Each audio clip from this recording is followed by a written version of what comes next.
Chào các bạn. Hoa 10 giờ là loài hoa rất dân dã, mọc rất nhiều ở những vùng nông thôn. Nhưng chỉ cần các bạn dành một ít thời gian và một chút khéo léo, các bạn có thể tự tạo cho mình những cây hoa 10 giờ bonsai rất đẹp và rực rỡ. Thì để tạo được cây hoa 10 giờ bonsai đẹp như thế này, mình đã mất khoảng 2 tháng đó các bạn. Sau khi mình chăm sóc, cắt tỉa, bón phân, và để đạt đến ngày hôm nay thì mình sẽ chia sẻ cho các bạn một cách làm vô cùng đơn giản. Các bạn sẽ tự làm tại nhà để tô điểm cho không gian nhà mình. Các bạn sử dụng 5 sợi kẽm nhỏ đều nhau, chiều dài khoảng 2 găng tay. Sau đó các bạn chụm lại và chúng ta chuẩn bị sẵn băng keo đen để quấn. Các bạn quấn cho đều tay và đến một đoạn các bạn kéo sợi kẽm xuống và các bạn lại quấn tiếp.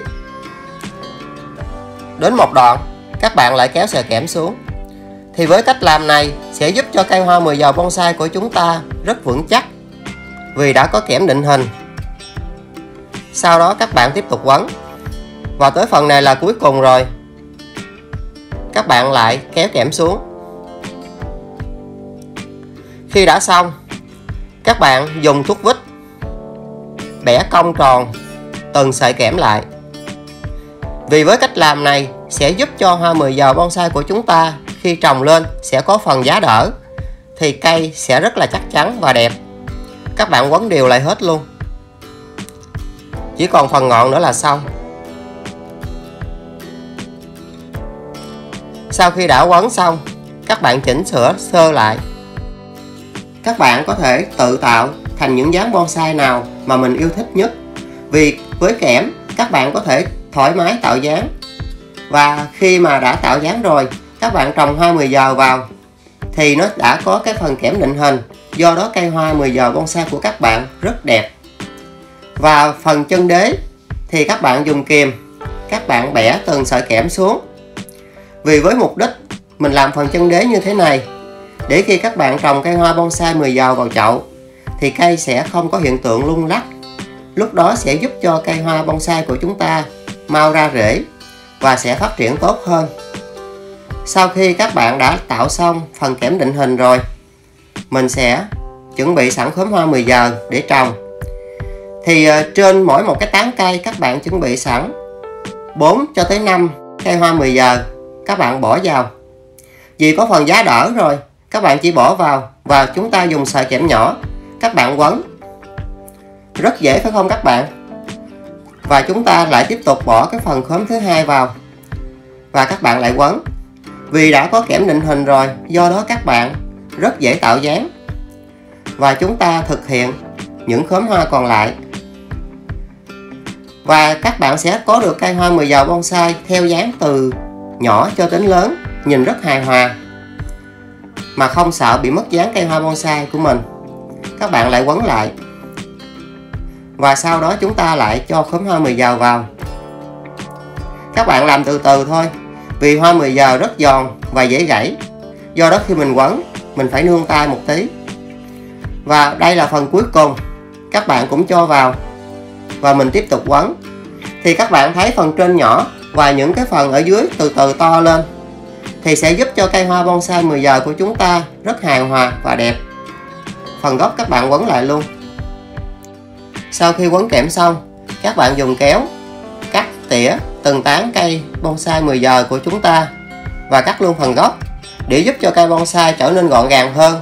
Vậy là trong khoảng thời gian rất ngắn chúng ta đã tạo xong cây hoa bonsai 10 giờ rồi đó các bạn. Các bạn chuẩn bị sẵn một cái chậu để trồng và chậu phải thoát nước tốt. Chúng ta cho chất trồng vào. Chất trồng phải tơi xốp nha các bạn, sẽ giúp cây phát triển tốt hơn. Sau khi đã đổ đất trồng xong, các bạn cho cây vào để trồng. Và sau đó các bạn chỉnh sửa sơ lại. Thì với cách trồng này, cây bonsai sẽ rất vững chắc. Và các bạn cho thêm chất trồng vào. Các bạn chỉnh sửa lại. Chỉ mất thời gian rất ngắn là mình đã trồng xong cây bonsai 10 giờ rồi đó các bạn. Và sau khi đã trồng xong, các bạn tiến hành tưới nước. Và các bạn tưới một lần cho thật là đẫm luôn. Đến khi nào nước chảy ra đáy chậu thì các bạn ngưng tưới. Khi đã tưới xong, các bạn đem cây bonsai của chúng ta vào chỗ mát khoảng từ 3 tới 4 ngày để giúp cây mau phục hồi và phát triển tốt hơn nha các bạn. Sau 1 tháng trôi qua, bây giờ cây hoa 10 giờ bonsai của chúng ta phát triển rất tốt. Và các bạn xem nè, lá thì rất là xanh và từng cái tán bonsai 10 giờ của chúng ta nhìn rất là rõ ràng vì các nhánh mọc không đồng đều với nhau. Do đó các bạn thấy có nhánh dài, nhánh ngắn. Chúng ta phải thường xuyên cắt tỉa để giúp cho cây bonsai của chúng ta hài hòa và đẹp hơn. Trên thân cây bonsai mọc rất nhiều cây con nhỏ, thì những cây con này sẽ cạnh tranh dinh dưỡng với cây bonsai chúng ta. Do đó các bạn cứ cắt bỏ hết, sẽ giúp cho cây bonsai chúng ta trở nên gọn gàng và đẹp hơn. Vì đối với cây hoa 10 giờ mọc rất nhanh các bạn cắt xong khoảng chừng vài tuần là cây sẽ mọc trở lại. Các bạn cứ cắt thoải mái. Và khi các bạn cắt như vậy cũng sẽ giúp cây bonsai chúng ta phát triển tốt hơn. Các bạn xem nè, nó rất là dài đây, và sẽ cạnh tranh dinh dưỡng với cây bonsai chúng ta. Chỉ trong khoảng thời gian ngắn thôi là các bạn đã cắt xong rất đơn giản và dễ làm. Các bạn cứ cắt bỏ hết, thì sau khi cắt tỉa xong, cây bonsai chúng ta trông rất là gọn gàng và đẹp.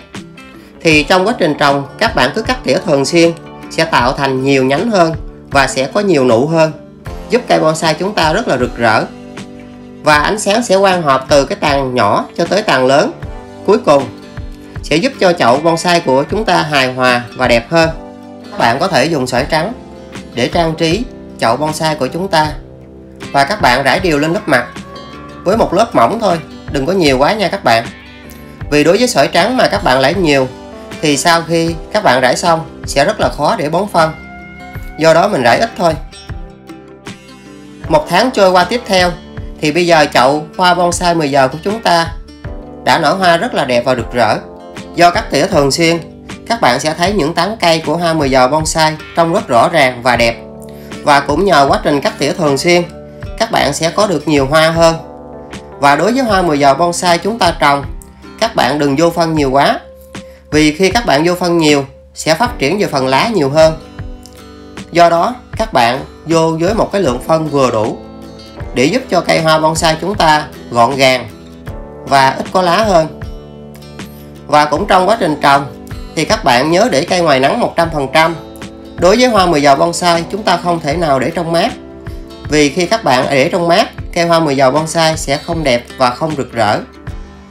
Và nếu có bón phân thì các bạn dùng phân hữu cơ tan chậm hoặc phân hữu cơ bình thường như là phân dê, phân bò để bón cho cây, sẽ giúp cho cây bonsai chúng ta đẹp và rực rỡ hơn.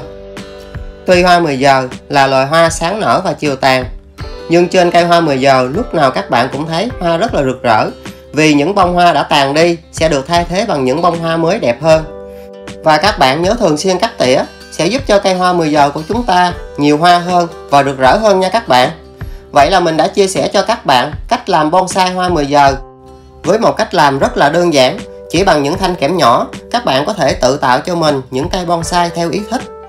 Và video mình xin tạm dừng tại đây. Nếu các bạn thấy kênh mình hay và mang đến nhiều trải nghiệm bổ ích cho các bạn nhớ like, chia sẻ và đừng quên đăng ký kênh ủng hộ mình nha các bạn.